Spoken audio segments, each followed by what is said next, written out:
আসসালামু আলাইকুম। সংবাদে আপনাদের সবাইকে স্বাগত জানাচ্ছি। আমি ফিরোজ তোহা। শুরুতেই সংবাদ শিরোনাম।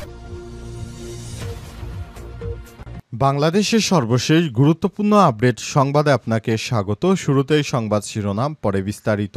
প্রথমে জানাবো আমাদের হাতে থাকা সর্বশেষ গুরুত্বপূর্ণ সবথেকে তাজা আপডেট সংবাদ। দুর্গাপূজা উপলক্ষে ভারতে ইলিশ রপ্তানির অনুমতি দিল সরকার।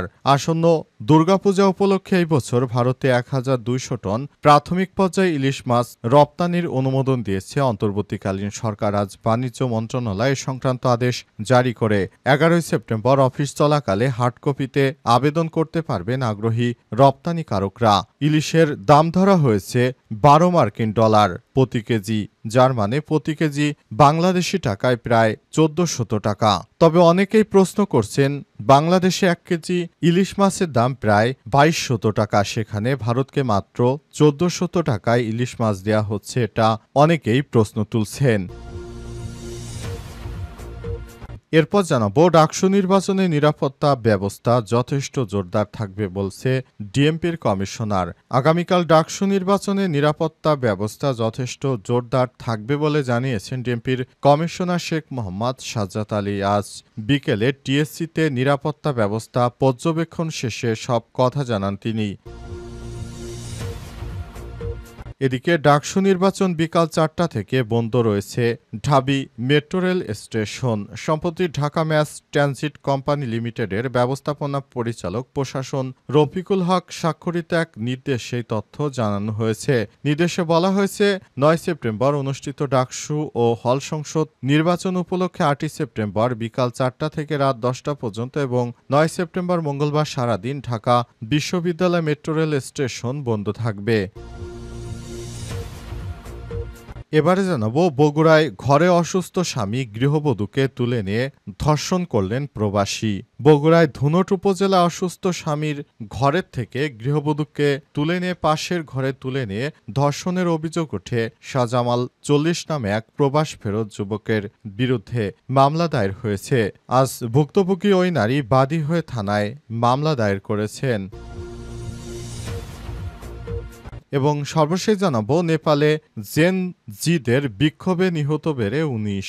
নেপালের সরকারের বিরুদ্ধে বিক্ষোভ রক্তক্ষয়ী রূপ নিয়েছে। আজ পুলিশের সঙ্গে সংঘর্ষে অন্তত ১৯ জন নিহত হয়েছে। এছাড়াও প্রায় ১০০ জন আহত হয়েছে, যাদের মধ্যে পুলিশ সদস্য রয়েছে। কাঠমান্ডু উপত্যকার পুলিশ জানিয়েছে, বিক্ষোভকারীরা পার্লামেন্ট প্রাঙ্গণে প্রবেশ করলে সংঘর্ষের সূত্রপাত ঘটে। Police rubber bullet, tear gas ও জলকামান ব্যবহার করে পরিস্থিতি নিয়ন্ত্রণের চেষ্টা করছে। তবে তাতেও সহিংসতা নিয়ন্ত্রণে আসেনি, বরং তারা সরকারের পতন চাচ্ছে। প্রিয় দর্শক, এতক্ষণ শুনছিলেন সংবাদ শিরোনাম, এবারে বিস্তারিত।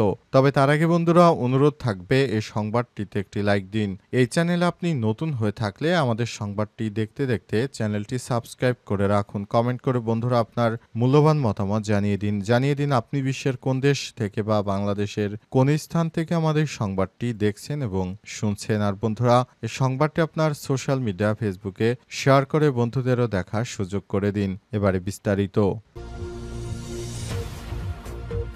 দুর্গাপূজা উপলক্ষে ভারতে ইলিশ রপ্তানির অনুমতি দিল সরকার। আসন্ন দুর্গাপূজা উপলক্ষে ভারতে ইলিশ মাছের সিদ্ধান্ত নিয়েছে বাংলাদেশের অন্তর্বর্তীকালীন সরকার। আজ অন্তর্বর্তীকালীন সরকারের প্রধান উপদেষ্টার পক্ষ থেকে বিষয়টি নিশ্চিত করা হয়েছে। জানা গেছে, এবার দুর্গাপূজা উপলক্ষে প্রতিবারের ন্যায় ভারতে ইলিশ মাছ রপ্তানি করা হবে। ১,২০০ টন ইলিশ মাছ রপ্তানির অনুমোদন দিয়েছে অন্তর্বর্তীকালীন সরকার। আজ বাণিজ্য মন্ত্রণালয় সংক্রান্ত আদেশ জারি করেছে। বাণিজ্য মন্ত্রণালয়ের আদেশে বলা হয়েছে, ১১ সেপ্টেম্বর অফিস চলাকালে হার্ড কপিতে আবেদন করতে পারবেন আগ্রহী রপ্তানিকারকরা। আবেদনের সঙ্গে সংশ্লিষ্ট রপ্তানিকারক প্রতিষ্ঠানের হালনাগাদ ট্রেড লাইসেন্স, ইআরসি, আয়কর সার্টিফিকেট, ভ্যাট সার্টিফিকেট, বিক্রয় চুক্তিপত্র, মৎস্য অধিদপ্তরের লাইসেন্স সহ বিভিন্ন দলিলাদি দাখিল করতে হবে।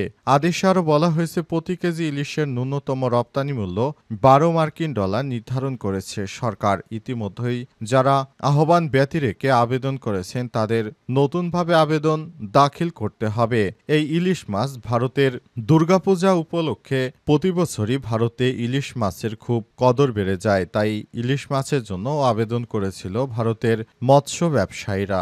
সরকার তাদের কথা কর্ণপাত করেছে এবং সরকার সে বিষয়ে সিদ্ধান্ত নিয়েছে এবং অন্তর্বর্তীকালীন সরকারের প্রধান উপদেষ্টা ভারতে ইলিশ রপ্তানির অনুমোদন দিয়েছে। এরই ধারাবাহিকতায় 11 তারিখে বাণিজ্য মন্ত্রণালয়ের পক্ষ থেকে আবেদন করার জন্য আহ্বান জানানো হয়েছে যেন ভারতে সঠিক টাইমে ইলিশ মাছ পৌঁছে দেওয়া যায়।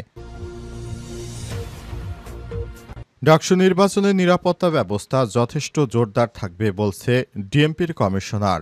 আগামী ডাকসু নির্বাচনের নিরাপত্তা ব্যবস্থা যথেষ্ট জোরদার থাকবে বলে জানিয়েছেন ডিএমপির কমিশনার শেখ মোহাম্মদ সাজ্জাদ আলী। 8 সেপ্টেম্বর বিকেলে টিএসসিতে নিরাপত্তা ব্যবস্থা পর্যবেক্ষণ শেষে তিনি সব কথা জানান। ডিএমপির কমিশনার জানান, রাত 8টা থেকে 11 সেপ্টেম্বর দুপুর 12টা পর্যন্ত ক্যাম্পাসে লাইসেন্সধারী অস্ত্র ব্যবহার করা যাবে না। এখন 1771 জন পুলিশ নিরাপত্তায় কাজ করছে। আগামীকাল 2096 জন থাকবে। এর বাইরে র্যাব এবং বিজিবি সহ অন্যান্য আইন শৃঙ্খলা রক্ষাকারী বাহিনীর সদস্যরাও থাকবে। তিনি আরো বলেন, কোনো কারণে আইন হাতে তুলে নেওয়া যাবে না। অবাঞ্ছিত লোকদের পুলিশের হাতে সোপর্দ করতে হবে। নিরাপত্তায় 8টি চেকপোস্ট, মোবাইল পেট্রোল, বিশেষায়িত টিম, সোয়াট টিম ডিবির সাদা পোশাকে থাকবে এবং সিসি ক্যামেরায় মনিটরিং করা হবে। যারা সাইবার অ্যাটাক করছে তাদের চিহ্নিত করা হচ্ছে বলেও জানিয়েছেন ডিএমপির কমিশনার। তিনি বলেন, ডাকসু নির্বাচনে ইসির সক্ষমতা যাচাই বাছাই করা হচ্ছে। সে অনুযায়ী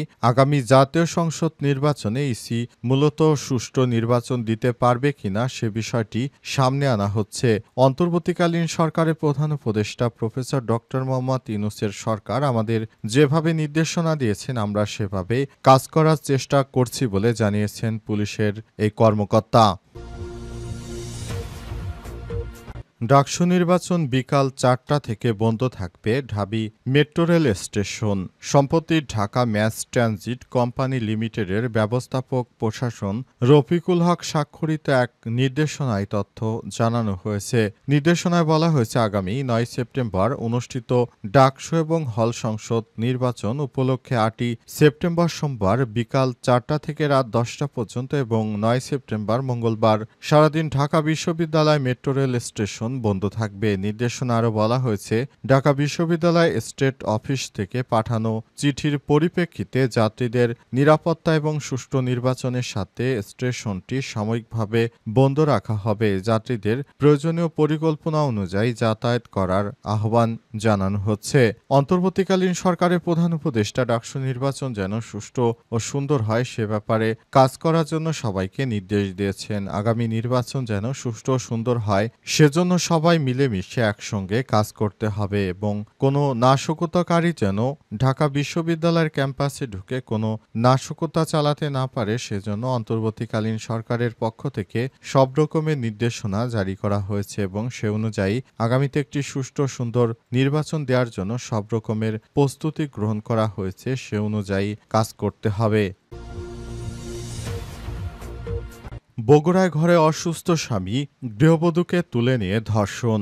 বগুড়ার ধুনট উপজেলায় অসুস্থ স্বামী ঘর থেকে গৃহবধূ 25কে তুলে নিয়ে পাশের ঘরে ধর্ষণের অভিযোগে শাহ জামাল 40 নামে প্রবাস ফেরত যুবকের বিরুদ্ধে মামলা দায়ের করা হয়েছে। সোমবার 8 সেপ্টেম্বর দুপুরে ভুক্তভোগী ওই নারী বাদী হয়ে থানায় মামলা দায়ের করেছেন। শাহজামাল উপজেলা এলাহি ইউনিয়নের রাঙামাটি গ্রামের আব্দুর রশিদের ছেলে। মামলার সূত্র থেকে জানা গেছে, উপজেলার চালাপাড়া গ্রামের হতদরিদ্র পরিবারের নারী একই এলাকার রাঙামাটি দিদারপাড়া গ্রামের এক বৃদ্ধের সঙ্গে বিয়ে হয়। ওই নারীর স্বামী দীর্ঘদিন ধরে অসুস্থ ও শারীরিকভাবে অক্ষম। এই সুযোগে প্রতিবেশী শাহজামাল ওই নারীকে নানাভাবে প্রলোভন দিতে থাকেন। এক পর্যায়ে 2 জুন দুপুর 12টায় ওই নারীর স্বামী বাড়ির অদূরে ভুট্টা খেতে কাজ করছিলেন। এমন সময় শাহ জামাল ভুট্টো খেতে ওই নারীকে ধর্ষণ করে ঘটনা প্রকাশ না করার জন্য তাকে হুমকি দেয় শাহজামাল। এরপর 15 জুন বিকাল 4টায় ওই গৃহবধূর